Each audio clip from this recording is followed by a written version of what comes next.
आंखों के सामने, पूरी दुनिया के सामने नजारा साफ साफ नजर आता है कि वो अपराधी जिन्होंने 5 साल की गर्भवती महिला के साथ बलात्कार किया, उसके परिवार के 13 लोगों की हत्या की, उन्हें छोड़ दिया गया।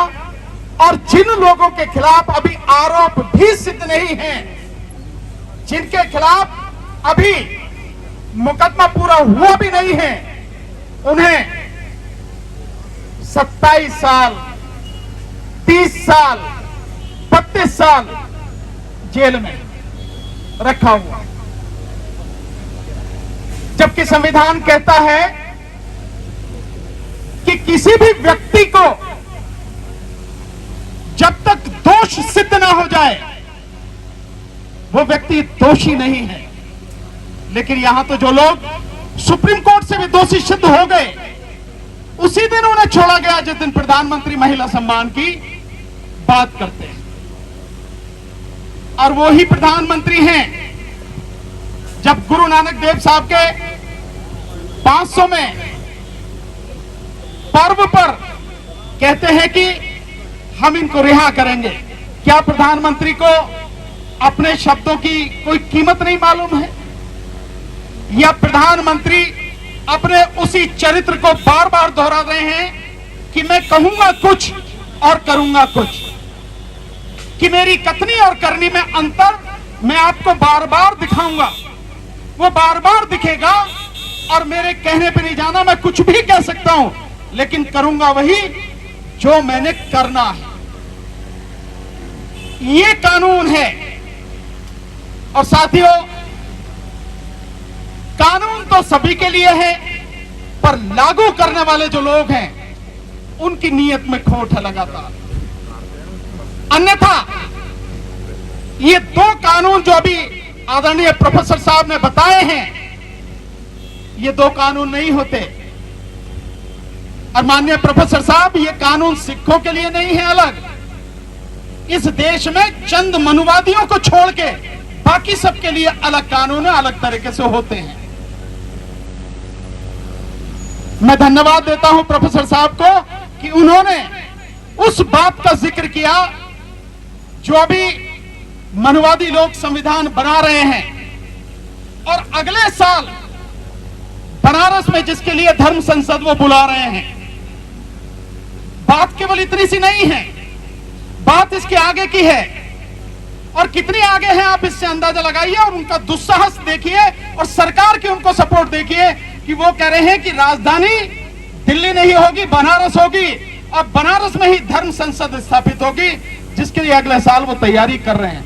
आप इसको छोटा मत समझना, ये बड़ी गंभीर समस्या है। मैं तो इतना जानता हूं कि इस देश की आजादी में सिख समाज का जितना बड़ा योगदान रहा है, और यूं अगर कहें कि हिंदू धर्म को बचाने में जितना बड़ा योगदान सिख पंथ का रहा है, सिख गुरुओं का रहा है, इतना किसी और का नहीं रहा। लेकिन उस सब के बावजूद भी उस कौम को जिसने धर्म को बचाया, जिसने देश को बचाया, न्याय के लिए बार बार सड़कों पर उतरना पड़ रहा। चाहे वो कृषि कानून रहे हों, और चाहे अब ये बंदी सिखों की रिहाई की बात हो। हर बात के लिए, जिसके लिए कानून भी है, जिसके लिए संविधान भी है, जिसके लिए कहीं किसी को कहने की जरूरत नहीं है, वो अपने आप होना चाहिए। ऐसी नीति बननी चाहिए, कोई कमेटी बननी चाहिए, ताकि किसी को आवाज उठानी ही ना पड़े। जो हक है उसका, बावजूद उसके लिए सड़क पर आना पड़ता है। मैं तो आपसे निवेदन करूंगा, मैंने वहां भी गुरुद्वारे में भी ये बात रखी थी, आज भी आप सबके बीच में ये बात रखूंगा। आज बेशक हम अपना ये जो आंदोलन है हम आज स्थगित कर रहे हैं, लेकिन इसके बाद इस आंदोलन को और आगे तक हमें बढ़ाना होगा। जैसे गुरुद्वारा सिंह सभा के साथी कह के गए कि ये बात कि बंदी सिख कौन है, मैं समझता हूं 1 पेज पर या 2 पेज पर उनके विषय में सारी चीजें, सारी जानकारी लिखकर सब लोगों को बताई जानी चाहिए, ताकि किसी के मन में कोई शंका न रहे कि ये लड़ाई क्या है।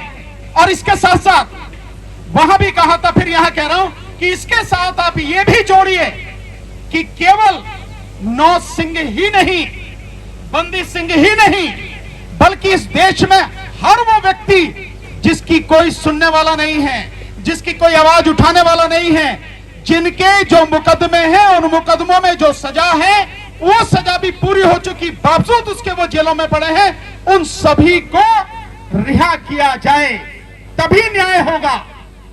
और हालात को देखकर ये लगता है, मुझे कहने में भी कोई झिझक नहीं है कि आज की तारीख में अगर इस देश में कोई आंदोलन कर सकता है या कोई लड़ाई लड़ सकता है, संघर्ष लड़ सकता है और उस संघर्ष को अंजाम तक पहुंचा सकता है, तो सिख समाज के अलावा कोई नहीं है। आप खड़े होंगे तो बाकी लोग साथ जरूर देंगे, मुझे इसका विश्वास है, लेकिन पहल आप ही को करनी पड़ेगी। सत श्री अकाल। तो साथियों,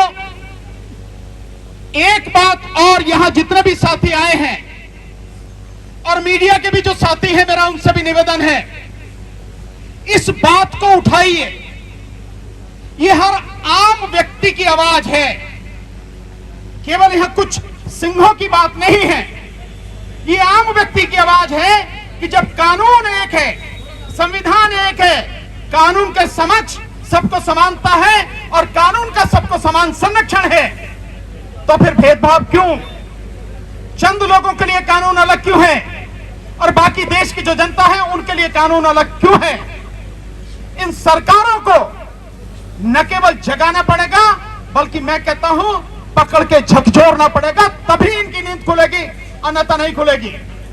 और इसके साथ साथ जो अदालतें हैं, उन अदालतों को भी जगाना पड़ेगा, क्योंकि वो भी न्याय के लिए स्थापित होने के बावजूद न्याय नहीं कर रही हैं। क्या अदालतों को दिखाई नहीं देता है?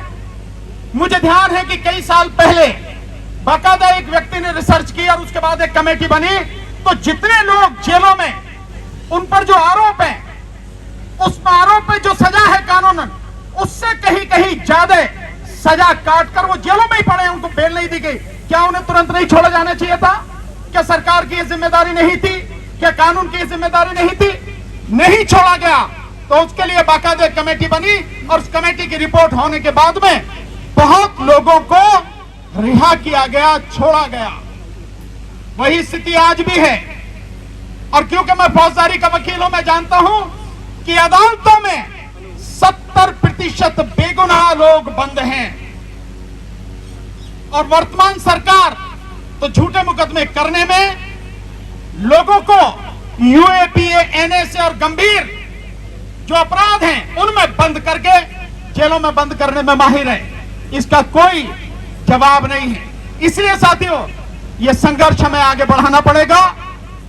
ये जो आज जैसा अभी बताया गया है, भाई जगतार सिंह हवारा साहब, जिनको 10 लाख लोगों ने जत्थेदार नियुक्त किया, ऐसा व्यक्ति, निश्चित रूप से सरकार डरी हुई है अंदर से, सरकार कांप रही है अंदर से, क्योंकि अगर ऐसा इंसान बाहर आ गया तो उसके साथ में जब सारा समाज खड़ा हो जाएगा तो जो सरकारें आज हैं वो सब पलट जाएंगी। ये राजनीतिक बदलाव होगा। इसीलिए वो बाहर नहीं आने दे रहे हैं। ये मंशा बिल्कुल साफ है। इसमें चाहे जितने भी लोग हो, किसी भी पार्टी के लोग हो, चाहे केंद्र सरकार हो या राज्य सरकार हो, लेकिन ये स्पष्ट है कि ये राजनीतिक षड्यंत्र के तहत उनको बाहर नहीं आने दिया जा रहा है। मैं समझता हूं आपकी और हमारी सबकी आवाज मिलकर अदालतों के कानों तक भी पहुंचेगी, हाई कोर्ट और सुप्रीम कोर्ट तक भी पहुंचेगी और राज्य सरकार और केंद्र सरकारों तक भी पहुंचेगी, और पहुंचनी ही चाहिए। और मैं मानता हूं कि आपको और हमको अपनी आवाज को इतना बढ़ाना, इतना बुलंद करना, अपने आंदोलन को इतना विशाल करना है ताकि सरकार न केवल बात सुने बल्कि बात मानने पर मजबूर हो, और हमारे जो साथी हैं वो बाहर आकर हमारे बीच हो और हमें दिशा निर्देश दें, ताकि इस देश में जो गंदगी फैली है उसको साफ किया जा सके। बहुत बहुत शुक्रिया, आपने मुझे समय दिया। हमारे बीच हमारे भाई महमूद पराचा जी, जो सुप्रीम कोर्ट के जाने माने एडवोकेट हैं, वो आ चुके हैं। हमारे साथ हमारी साथी डॉक्टर रितु सिंह जो दिल्ली यूनिवर्सिटी में प्रोफेसर रही हैं, वो भी आ चुकी हैं।